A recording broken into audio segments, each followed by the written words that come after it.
ओम नमः शिवाय। जय श्री कृष्ण। ओम नमो भगवते वासुदेवाय।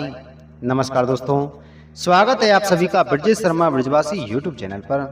दोस्तों, आज हम बात करने जा रहे हैं मिथुन राशि वाले जातक और जातकाओं के जीवन में आने वाले उस विशेष समय की जो 17 मई 2026 से लेकर 15 जून 2026 तक चलने वाले पवित्र अधिक मास यानी पुरुषोत्तम मास के दौरान बनने जा रहा है। यह महीना साधारण नहीं माना जाता, बल्कि इसे भगवान श्री हरि विष्णु का सबसे प्रिय महीना माना जाता है। लगभग 3 वर्षों में एक बार आने वाला यह पावन समय व्यक्ति के जीवन में आध्यात्मिक जागरण, भाग्य परिवर्तन और रुके हुए कार्यों में गति लेकर आता है। दोस्तों, आज की वीडियो में हम विशेष प्रकार से जानेंगे मिथुन राशि वाले जातक जातिकाओं के लिए अधिक मास में बनने वाले विवाह योगों के बारे में और उपायों के बारे में। अगर आप चैनल पर पहली बार आए हैं तो चैनल को सब्सक्राइब करें, बगल में घंटी के बटन को जरूर दबाएं, जिससे हमारी आने वाली सभी वीडियो का नोटिफिकेशन आप तक सबसे पहले पहुंच सके। दोस्तों, इस बार का पुरुषोत्तम मास मिथुन राशि वालों के लिए कई विशेष संकेत दे रहा है। ग्रहों की स्थिति अत्यंत शुभ बन रही है, जैसे गज केसरी राजयोग और सूर्य बुधादित्य योग जैसे प्रभावशाली योग आपके जीवन में नए अवसरों का द्वार खोलने वाले हैं।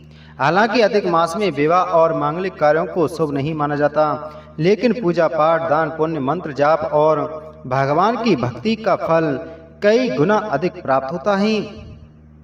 मिथुन राशि वालों, यह समय आपके जीवन में रुके हुए कार्यों को आगे बढ़ाने वाला रहेगा। जिन लोगों के जीवन में लंबे समय से रुकावटें चल रही थीं, अब धीरे धीरे समाधान के रास्ते खुलते दिखाई देंगे। भगवान विष्णु और देवगुरु बृहस्पति की विशेष कृपा आपके ऊपर बनी रहेगी। अगर आप किसी से प्रेम करते हैं और अपने रिश्ते को विवाह तक ले जाना चाहते हैं, लेकिन परिवार या समाज की ओर से विरोध का सामना करना पड़ रहा था, तो अब परिस्थितियां बदलनी शुरू हो जाएंगी। जो लोग पहले आपके रिश्ते को स्वीकार नहीं कर पा रहे थे, वही धीरे धीरे आपके पक्ष में आते हुए नजर आएंगे। अधिक मास के बाद विवाह संबंधी चर्चाएं तेज हो जाएंगी और रिश्ता पक्का होने के योग मजबूत बनते हुए दिखाई देंगे। जो जातक जातिकाएं अभी तक सिंगल हैं, उनके जीवन में अचानक कोई ऐसा व्यक्ति प्रवेश करेगा जो उनके मन को बहुत गहराई से छू लेगा। यह रिश्ता केवल आकर्षक तक सीमित नहीं रहेगा, बल्कि भविष्य में जीवन साथी बनने की दिशा में आगे बढ़ता हुआ दिखाई देगा। धन और करियर की बात करें तो यह समय कई मायनों में लाभदायक रहेगा। अगर आपका पैसा कहीं अटका हुआ है, किसी ने उधार लिया हुआ है या लंबे समय से कोई भुगतान नहीं मिल रहा था, तो उसके वापस मिलने के संकेत बनते हुए दिखाई दे रहे हैं। सरकारी योजनाओं, सरकारी सहायता या किसी पुराने रुके हुए लाभ का भी फायदा मिल सकता है। व्यापार करने वाले लोगों के लिए यह समय नए अवसर लेकर आएगा। कोई नई डील, नया काम या निवेश आपके लिए लाभकारी सिद्ध हो सकता है। जैसे प्रॉपर्टी, जमीन, मकान खरीदने बेचने से जुड़े मामलों में भी राहत मिलने के योग हैं। यदि भूमि विवाद चल रहा था, तो उसमें भी समाधान की संभावना दिखाई दे रही है। कृषि कार्य से जुड़े लोगों के लिए भी यह समय अच्छा रहेगा। खेती बाड़ी, कृषि भूमि या खेत से लाभ मिलने के योग बनते हुए दिखाई दे रहे हैं। लंबे समय से रुका हुआ कोई कृषि संबंधी कार्य पूरा हो सकता है। पारिवारिक जीवन में भी सकारात्मक परिवर्तन देखने को मिलेंगे। घर के अंदर जो मनमुटाव, तनाव और दूरी का वातावरण बना हुआ था, वह अब धीरे धीरे समाप्त होते हुआ दिखाई देगा। परिवार के लोग एक दूसरे के करीब आएंगे। घर में धार्मिक और आध्यात्मिक वातावरण बनेगा। जो लोग पहले भगवान की भक्ति से दूर रहते थे, उनकी सोच में भी परिवर्तन होगा। घर में पूजा पाठ, भजन कीर्तन, सत्संग और धार्मिक चर्चाओं का माहौल बनेगा। परिवार के साथ किसी तीर्थ यात्रा पर जाने का भी योग बनता हुआ दिखाई दे रहा है।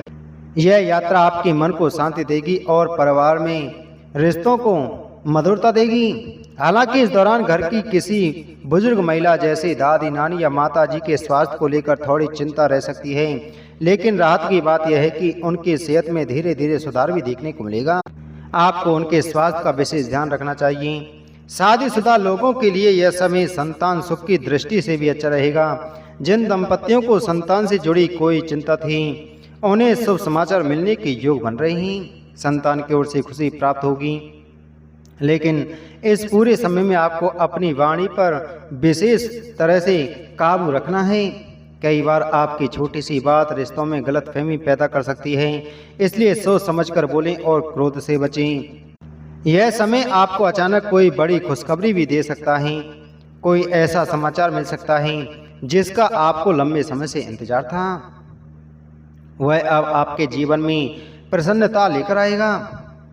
वहीं अब बात करते हैं विशेष उपायों की, जो इस अधिक मास अर्थात पुरुषोत्तम मास में मिथुन राशि वालों के लिए अत्यंत फल देने वाला है। इसलिए प्रतिदिन भगवान शिव जी को थोड़ा सा शुद्ध घी अर्पित करें। साथ ही तुलसी की लकड़ी में रुई लपेटकर उसमें घी लगा करके, दीपक लगा करके उसमें घी डालें और भगवान विष्णु के सामने दीपक जलाएं। ऐसा करने से भगवान विष्णु और माता लक्ष्मी की कृपा प्राप्त होगी तथा घर की नकारात्मक ऊर्जा भी दूर होगी। इसके अलावा ओम नमो भगवते वासुदेवाय मंत्र का 108 बार जाप करें।